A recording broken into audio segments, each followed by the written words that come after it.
Deep beneath the churning waves off the coast of Gujarat, India, lies a secret that blurs the line between myth and reality. This is one of India's greatest and most profound mysteries, a story where history collides with mythology and where modern science uncovers the secrets of an ancient, submerged world. This is the legend of Dwarka, the fabled city founded by Lord Krishna, a magnificent kingdom that was said to have been swallowed by the sea. For thousands of years, the story of Dwarka lived only in the sacred pages of scriptures like the Mahabharata. It was described as a golden city, a fortress of unimaginable beauty and wealth, built on land reclaimed from the ocean. For centuries, many considered it a beautiful metaphor, a powerful piece of mythology, or simply the product of vivid imagination. It was a story told to children, a legend whispered by sages, but not a place you could find on a map.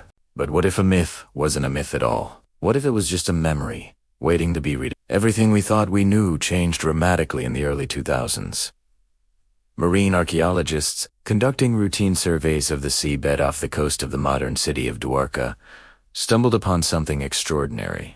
Their sonar equipment picked up anomalies, strange geometric patterns on the ocean floor that looked anything but natural. What they were about to uncover would send shockwaves through the worlds of history, archaeology, and faith. As divers descended into the murky depths of the Gulf of Cambay, the fuzzy sonar images transformed into a breathtaking reality. What they found was not just a collection of rocks. They discovered massive, well-defined underwater structures. Huge, dressed stone blocks were arranged in grid-like patterns. There were circular formations, foundations of enormous buildings, and what appeared to be the remnants of ancient harbor walls, all lying silently nearly 40 meters below the surface. The sheer scale and organization of these ruins was staggering.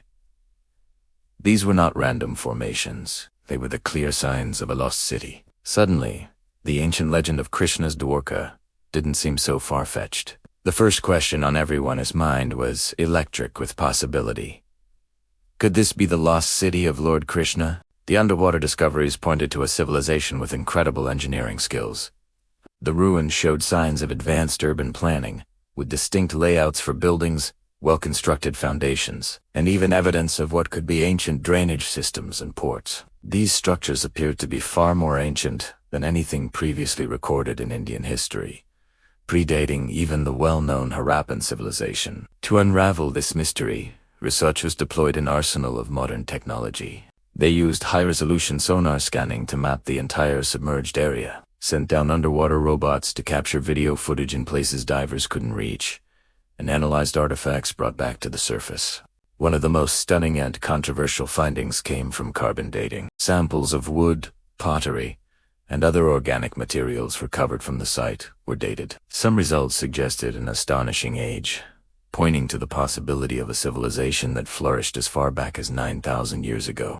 If this date is accurate, it would completely rewrite our understanding of ancient history. It would mean that this underwater city is thousands of years older than the great civilizations of Mesopotamia and Egypt, and much older than the Indus Valley civilization, which was previously thought to be the dawn of urban life in India. If true, Dwarka wouldn't just be a lost Indian city. It would be one of the oldest and most advanced sunken cities ever discovered anywhere in the world. The connections to the ancient texts are what make this discovery so compelling. The Mahabharata describes Dwarka in vivid detail. It speaks of a fortified city with massive gates, palaces adorned with precious metals, grand assembly halls, and beautiful architecture, a prosperous kingdom that was ultimately reclaimed by the ocean after Lord Krishna's departure from the mortal world. The scriptures say the sea rose and submerged the entire city, sparing only Krishna's personal residence. When you compare these ancient descriptions to the underwater findings,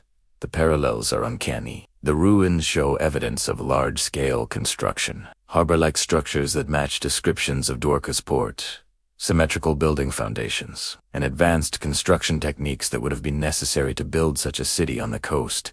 The very location of the ruins, right off the coast of the modern pilgrimage city of Dwarka, which has been a sacred site for millennia, feels like more than just a coincidence. But the mystery is far from solved. The scientific community remains divided, while the evidence of a submerged city is undeniable. The central question remains: was it truly Krishna's Dwarka, the city of legend? Or was it an even older, unknown civilization lost to time, whose memory was later woven into the fabric of mythology. What scientists do agree on is the geological history of the region. At the end of the last ice age, sea levels around the world rose dramatically as the great ice sheets melted. The Arabian Sea was no exception. It's entirely possible, even probably, that entire coastal settlements were drowned during this period, leaving behind silent, waterlogged ruins. This underwater city could be a testament to that great deluge, a snapshot of a forgotten world that was wiped off the map by the rising tides.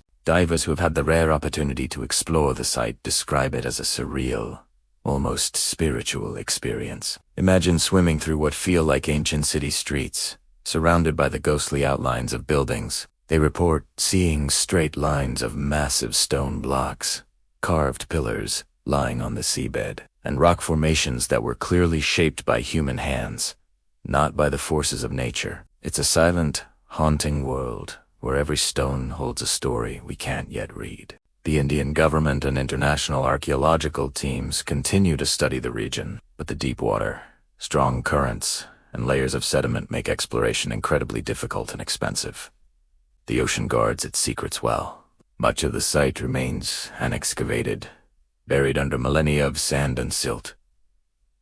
We have only scratched the surface of what lies beneath. So, the lost city of Dwarka remains at the crossroads of belief and evidence, a place where mythology meets archaeology in the depths of the ocean. Is it the physical proof of one of India's most cherished stories, or the discovery of a completely different, but equally fascinating, chapter of human history?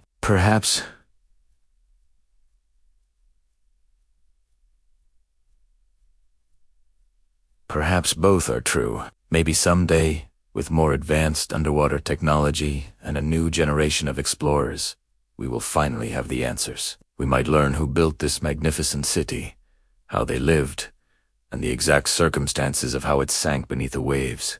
The stories hidden in these silent ruins could reshape our understanding of the ancient world forever. Until that day comes, the lost city of Dwarka will remain one of India's most powerful and enchanting legends. It's a humbling reminder that our history is vast and mysterious, and that sometimes the greatest truths are not lost to time, but are simply sleeping beneath the sea, waiting patiently to be rediscovered. What do you believe? What do you believe? Is this the golden city of Krishna, or a window into an even older, forgotten world? Let me know your thoughts in the comments below. Thanks for watching, and if you enjoyed this journey into the unknown, don't forget to like, subscribe, and hit the bell icon for more explorations of history's greatest mysteries.